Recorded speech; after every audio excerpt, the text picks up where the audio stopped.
Lexington, Virginia. Population 7,000. Hat Yai, Thailand. Population 150,000. Pataphan Kesanet, an international student at Virginia Military Institute, calls both of these places home. How did Kesanet, or K for short, end up at a military institute in rural Virginia?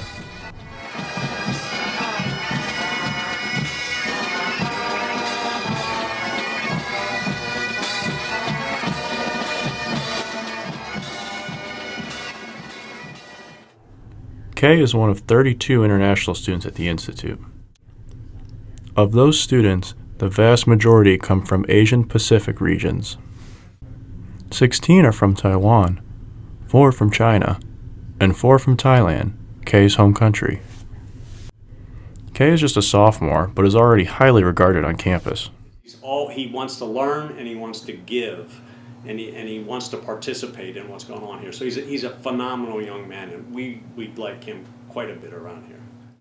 Kay heard about VMI through a few connections. I have heard a lot of good things about VMI. VMI alumni, and also the Thai officer who graduated from VMI. They came back to be, the TAC officer, which is taking care of the Thai cadets in Thailand. I have heard a lot of good things about that: leadership, red line, and also Tradition Virginia. Although Kay heard about VMI through connections, they weren't sent by the university. That's the really interesting thing about VMI. We don't do any international recruiting. They find us, seek us out, primarily for military reasons. The Republic of China, Taiwan, sends kids from their 4 military academies to us. Same with Thailand. And we have had those agreements in place for a very, very long time. International students who need the money can receive a scholarship, but they must pay it back after graduation. So we need to compete within the class in the Thai Army Academy, and we need to take TOEFL test, which is for like second language speaker, and then we need to take some physical tests, and we just received the scholarship just right there. I have commitment with the scholarship. I have to serve in Thai Army around 10 plus year. Yeah. 10 plus? 10 plus, yeah, 10 plus. I guess 14 year in Thai Army is to, kind of pay back for the scholarship. Yeah, that's the only commitment I have. According to Colonel Hall, this is not unusual for international students. But almost every one of them come here with a military commitment to their home nation. So they go back home. They get commissioned in one of the services and go back home and do that. This commitment is just one of the many differences between Thai Army life and U.S. Army life. The U.S. Army has even traveled to Thailand to help train their soldiers. U.S. Army in general, is really high tech, and U.S. Army, have grown a lot. They care a lot about moral stuff. The training is really organized. We care about heat stroke, hydration, all that stuff.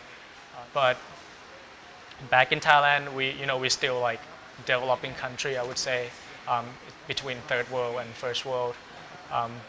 The military in general of those kind of countries, the training is kind of harsh, and they rely on people more than technology. So they want their people to be tough, and sometimes they ignore the moral. The Royal Thai Army is one of the largest in the world, with an estimated 210,000 soldiers. The commander-in-chief is Kalamkai Sithisad. He has held the position since 2016. Sithisad has continued the Royal Army's well-known difficult military training as they look to reestablish themselves as a world power. Sometimes they say in Thai Army, they probably say, you are a soldier, you will do what you are told to do.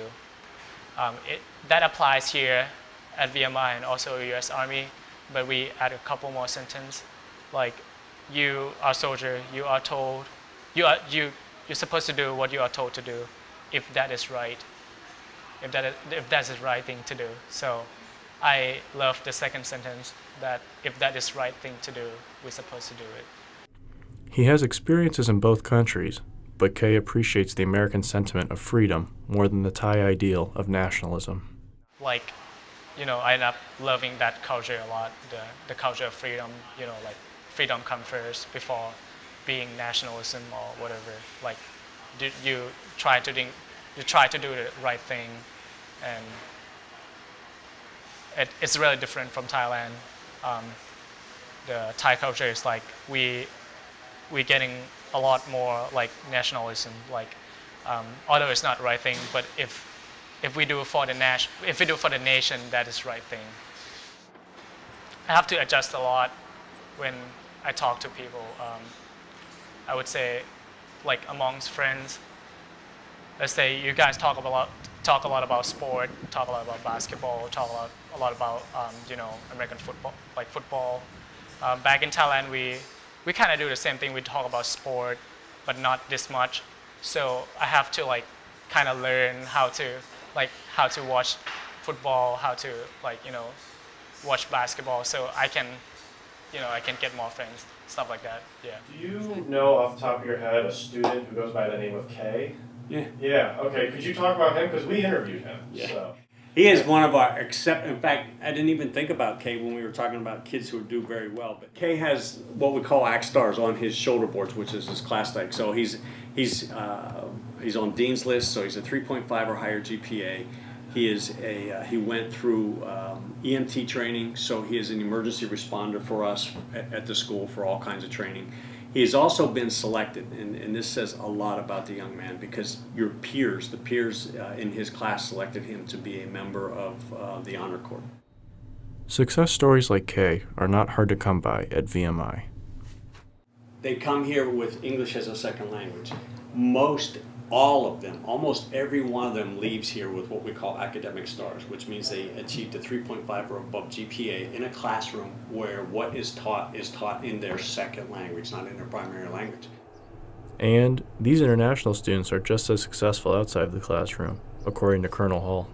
For our four-year students who are here for the duration of their cadetship, I think that by the time they get to their first class year, which is their senior year, they're very comfortable in and amongst the U.S. students, and I think that they interact openly and freely without some of the reservations that come from being a brand new student on campus.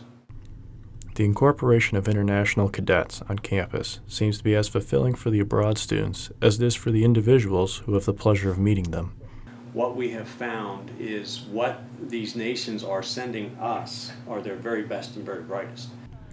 Cadets such as Miguel Espinoza from Fort Bragg, North Carolina, appreciate Kay's easygoing character. Yeah, no, Kay made the culture difference seamless. I mean, I'd never met anybody from Thailand before, but there is no difference in meeting him. They also admire his impressive military background. He came from the Thailand Military Academy, and the things they do there are even more crazy than what we do here. So, I mean, this place is a challenge, but for him, it was a little bit easier. And students such as Kay come away from their time at VMI proud and excited about their experience. So I'm so impressed to be here. I'm so proud to be here, and I'm willing to bring some thought back to Thailand and maybe can improve. Hopefully. Yeah. Does that answer your question? Yeah, that's I think so I think